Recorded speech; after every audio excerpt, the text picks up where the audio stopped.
So my first topic is the hazards of backpacking. So we're gonna go ahead and jump right in. Okay. Um, Outdoor hazards and risks. There can be a risk to almost any activity that you do. Sp Sorry, my dog is being loud, especially outdoors. However, there's always things that we can do to reduce those risks, like being aware and being prepared. There are two types of risks. One being objective hazards. That's more of like environmental dangers, so like bears or like lighting and rivers. Then we have subjective hazards, which are human factors, which is more of like things that are on our behalf, like being careless, having poor judgment, or lack of awareness. Most accidents that happen in these types of situations happen because there's a combination of both types of hazards. The only thing that we can do is be prepared and stay safe. There are some things that we can do and learn um, to be prepared for unexpected situations. Some things that we can keep on us would be like bear spray, first aid, and maps. And some skills that we should consider learning before going on the trip is navigation, weather awareness, and obviously the basic first aid. Bear safety and prevention. So for the most part, bears really um they don't come around humans as much, but they are attracted to food. So it's very important to store our food and food hangs. That was supposed to say hang, sorry. And food hangs and or bear canisters. I think for our trip, I'm pretty sure we're gonna do food hangs. That's what my other topic was on.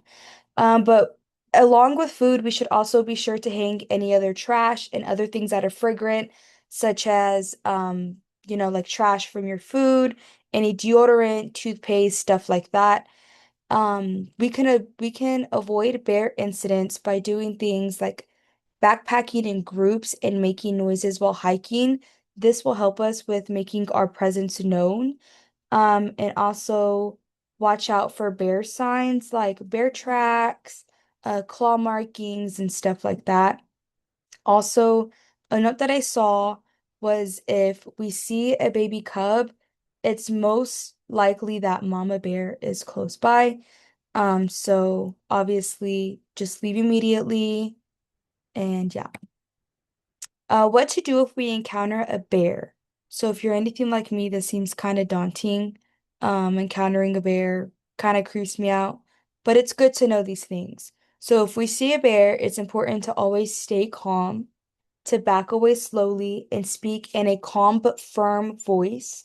It's also important to not run. I did read that when we run, it kind of makes us look like prey to the bears and they will chase and attack. So it's very important to not run. However, if a bear charges at you, it's also very important to stand your ground. The book kind of talked about with like staying in a group, waving your arms, and kind of speaking with that firm voice. This makes you seem too big for the bear to attack. And if worst comes to worst, there is bear spray that we'll have.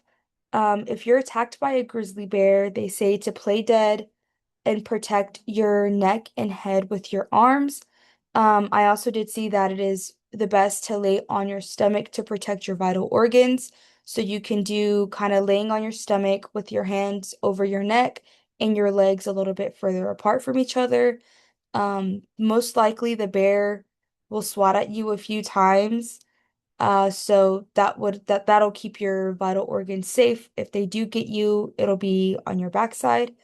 If you are attacked by a black bear, they say to fight back in the most, I guess, beneficial places, I guess you could say to aim for would be their eyes and noses. For bear safety and prevention, this one also, so this one goes more into bear spray. They say that it's important to keep bear spray on you. This is not something that you want to be, unaccessible to you. This should be something that is always accessible to you.